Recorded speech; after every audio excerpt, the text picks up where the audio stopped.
Hi, it's KCCK's Culture Crawl. I'm Dennis Green, and my guests today are Steve Grismore and Ed English, two of the Beaker Brothers. Welcome, gentlemen. Morning, Dennis. Great to see you. Yeah, Happy oh, Monday. to see you. It's always happy when the Beaker Brothers are in the house, and you all have been gigging a lot lately. We had a good summer. Yeah, busy. you had a Slowing busy, down, just for this concert. Yeah. busy summer, but you've got a little bit of a tradition of kind of doing a main stage show at the Englert in October, and it is coming up. We're excited about that. Yeah, we've been woodshedding this month, getting a bunch of Eric Clapton material worked up. Because we should 60 say, years. we should say that it is Cream and Beyond, a tribute to Eric Clapton. And this is, you've kind of done these, these theme-ish shows, because there was an Allman Brothers show. Was that last year? Yeah. 5 years ago with Santana and Yeah. the Allman Brothers. And the Englert's such a beautiful facility, and we've all seen so many great shows there, and it was an important theater and space in many of our childhoods when it was a movie theater back in the old days. And to have the community step forward and do what they did to get the Englert back in operation over the years has just been spectacular. So we're very grateful for the opportunity to play on that beloved stage again. The tech is just spectacular. And we're really looking forward to bringing an evening of Clapton music on Friday the 27th of October. That's bye week for Hawkeye football So, fans. and this concert many times has been during the homecoming parade. We tried that a couple times, and it is tough. Well, I don't want to go down to Iowa City with all those kids for homecoming. It's like, well, this year we don't have to worry about that. So before we dive into the repertoire for this concert, talk a little bit. The band's been together for some time now, and you've told the story, to me many times, and I was around when the band first started. But looking over your diverse musical careers, Ed, you were an original member of the Blues Instigators. Steve, your work as a jazz guitarist is nothing short of legendary in our area. Rhythm rockers. Yeah. Yep. Orquesta Alta Maestra. Yeah, I was gonna say, and Jim Dreyer, of course, who made his bones in Latin music, as did you. But Many years. but what was it that made you go, nope, it's time to revisit the music of my teenage years? Well, starting with the band, that was kind of it. I grew up playing. I mean, I started playing rock and roll. I mean, it just as a Everybody kid. did. Well, and a lot of, and I started taking guitar lessons in the summer of '65. I wasn't turning 10 because I'm going to be 68 here in about a week. So anyway, or actually tomorrow, I guess. But anyway, I figured it out. I don't know. I'm old. It doesn't matter. But I started playing rock and roll, and then all through high school, I played in a band. Playing a lot of rock and roll music as well, although it was more of a horn band, but it was still fun. We did a lot of, the Edgar Winter and Cold Blood, and we had a female vocalist and did all that stuff. But it was really great. So, but about 17 years ago now, I started thinking about this, and I started, chomping at the idea. The salsa band was kind of in this stage where I felt like we were, I don't want to say in a decline, but the gigs were thinning out. And I thought, well, what would it be fun to do? And this kind of struck me in, and I knew John Schultz. And we kind of had a conversation about trying to do something. And then I started thinking about people that I'd like to play with, and threw around a few different ideas, and we finally landed on this crew. It was really, great. I'll never forget getting that phone call, because the first question Steve asked me was, how old are you? I said, well, I'm going to be 50 in the spring. He goes, oh, that's great, because our first gig isn't until May. We want to make sure everybody in the band is at least 50. It's true. Said, well, we had a qualifier. okay. Yeah. And I said, well, what's the deal? He's like, well, we want people in the band to have been there when the live Grand Funk Railroad album came, when Fillmore East was released, when Brothers. James Gang the Third's album came out, when Layla came out, people that actually remember doing that. Those records. So because it's stuck in our DNA and it's part of our musical heritage, and we want to try to recreate some of that magic, not just cover it, but actually recreate the vibe of those original tunes. And with a bunch of players like these guys, I felt really humbled to be asked. In fact, I asked him how far down the list was. He said, you were third, which is pretty cool, because you can't swing a dead cat without hitting the bass player in the corridor. We did go through a little bit of a discussion process, but it worked out great. Yeah, absolutely. It's turned into a great thing. Well, then as John became progressively more ill and couldn't play anymore, and we were coming to the inevitable conclusion that we were going to have someone else step. I was looking at my calendar one night. I said, you know what? Johnny Kilowatt doesn't have a gig that night, so I could book something for the Beaker Brothers. If Johnny Kilowatt's not busy, that means Bill Peterson's probably open. So I called Bill and said, what? We needed a sub kicking this around to help us out. Would you be willing to come play some rock and roll with the Beaker Brothers? He's like, really? He said, that wasn't would be that cool. gig? Didn't John help me with it? John was there. John was struggling though. I mean, his breathing and hauling gear, and even the endurance for the whole gig. So what we were asking Bill to do was kind of like, can you play and kind of just be there as part of it? And John's not feeling real good. You could just, at least we'd have the keys going and you'd be something going on. Well, he said, give me Bill's email address and we'll send him a note. And so he and John spent a lot of time talking back and forth about, here's what you need to do. And Bill sat us down about our third or fourth gig together and said, I feel like I'm in grad school and this is all 200 level coursework. And as an academic. And of course, this is a guy who is a physics professor during the day. Dr. Peterson, the White Tornado. That's right. So the other thing that happened then later on was I got a call from Grizz, I guess 2 years ago, saying this friend of mine and mentor, Steve Protzman's back in the area, and he really needs a band, but I can't start a third band. Really, in good conscience, I just can't. I said, well, why don't we just invite him to join the Beaker Brothers? He said, that's why I'm calling. And because you're making so much money, might as well divide it, 7 ways. That was the running joke. Yeah. I said with 6 guys, we felt guilty. Yeah. We were so wealthy.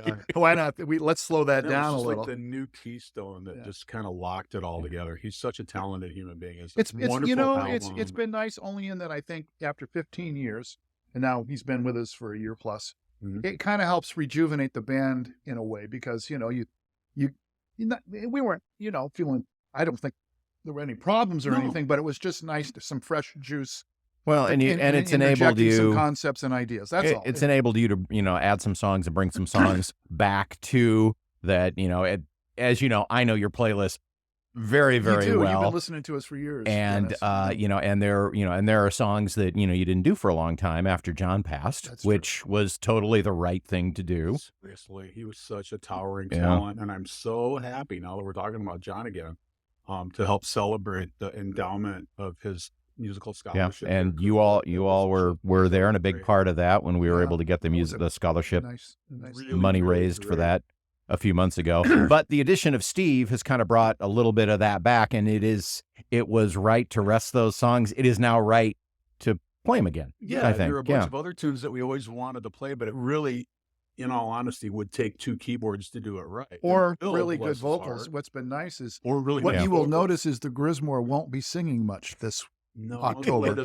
and you will appreciate that much. Speaking of singers, though, we are really thrilled to finally be able to special surprise for you Culture Crawl listeners. Okay, this is brand new news. It's breaking news. Breaking news. Here Be sure KCCK. to tweet this out on KCCK. Yeah, your home for jazz in Iowa City and the corridor greater area.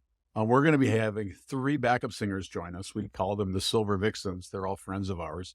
Kathy Rolfe and Jovita Long, who live up in the Cedar Falls, Waterloo area, and my beloved Tanya English.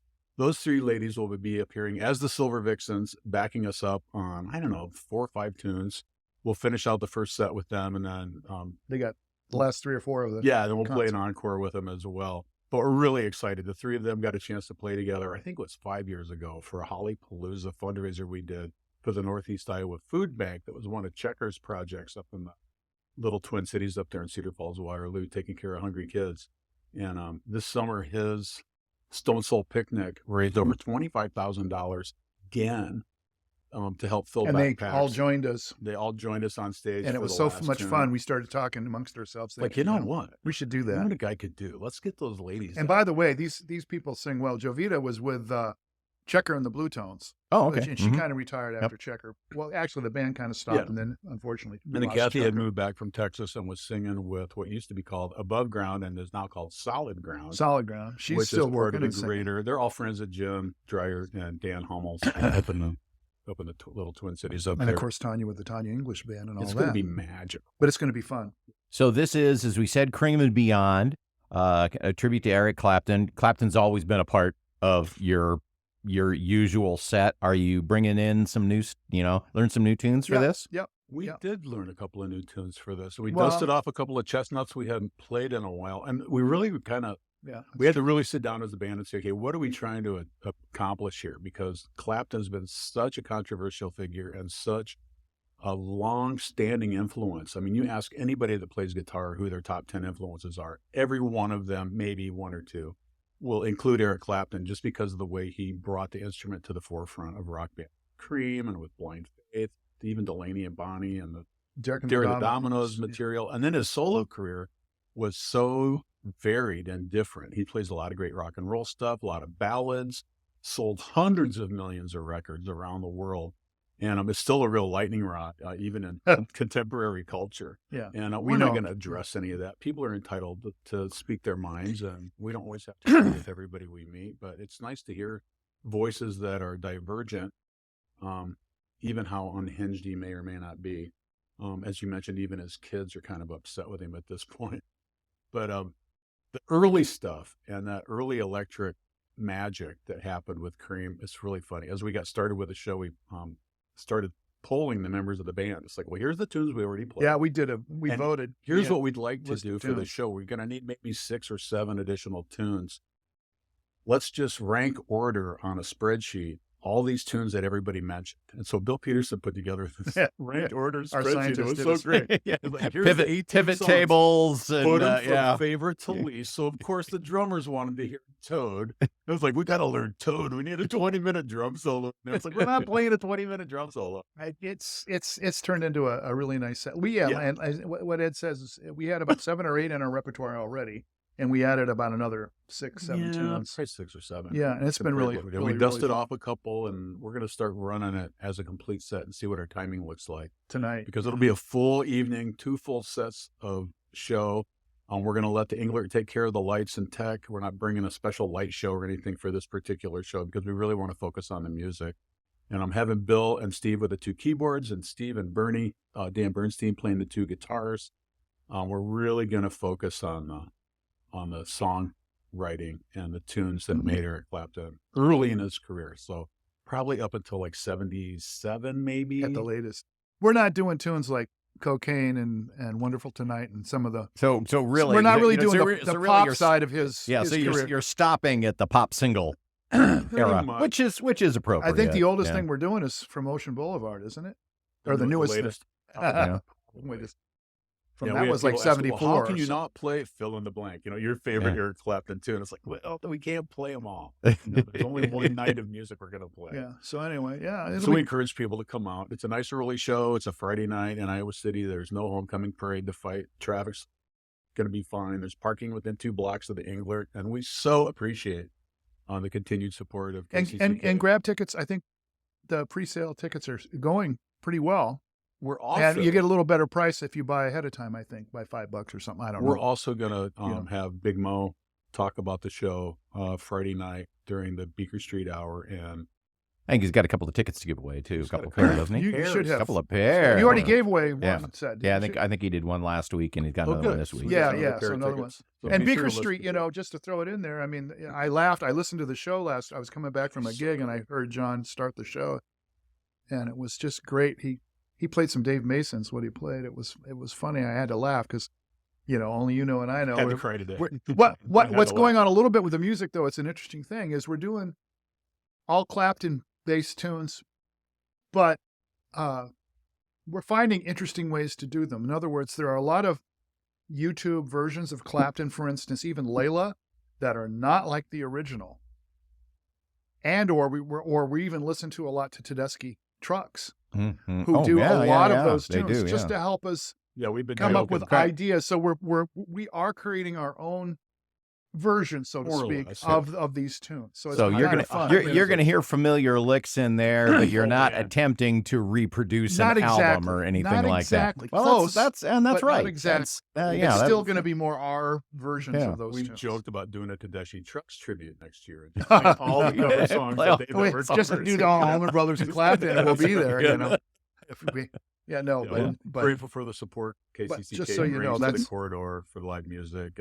yeah. This is going to be a fun evening. We encourage people. Well, to I'm do it. there. It's Yeah. I'm looking forward to this. Cream and Beyond with the Beaker Brothers, October 27th at the Englert. You can go to englert.org for advance tickets and save a couple of bucks. I assume got a fresh crop of Beaker Brothers merch We got that'll be some available merch as well. We're going to available. I have got to pick up the T-shirts today, Yep. the extra fill-in-the-blank T-shirts. We were down a bit after the summer, and then Steve Protzman designed a really great poster for this event that'll be available. Yeah. I think There's a poster available. there's Yeah, a poster okay. and some stuff like that. All right. It'll be So fun. if anybody wants to find out more about future gigs, visit the band online. What's your web presence It's these days? the BeakerBrothersBand.com. Okay. BeakerBrothersBand.com. We have a great webpage. It's Yeah. really great. All Sign the up for things. Beaker Freaker Mail. Yeah, get on the mailing We list. won't You know, spam you, we promise. No, We won't just sell let your you know address when to we're anyone gigging. else. That's it. But yeah, we should start saying it's the Beaker Brothers featuring the Silver Vixens because we're all very excited to bring in some additional talent to help carry. Yeah, it we're gonna forward. have 10 Yeah. people on stage. Yeah. It's Big gonna show. be fun. Sounds like a blast. Again, Yeah. BeakerBrothersBand.com. If you'd like more information about the band, Englert.org for tickets for Cream and Beyond. Gents, Friday the thanks for being here. Thanks, Dennis. Thanks, Dennis. Yeah. Appreciate it. You can hear the Culture Crawl live on the radio many weekdays at 10:30 or download the podcast, watch or listen on your own schedule at kcck.org/culture or using your favorite podcast player. I'm Dennis Green, and I'll talk to you later.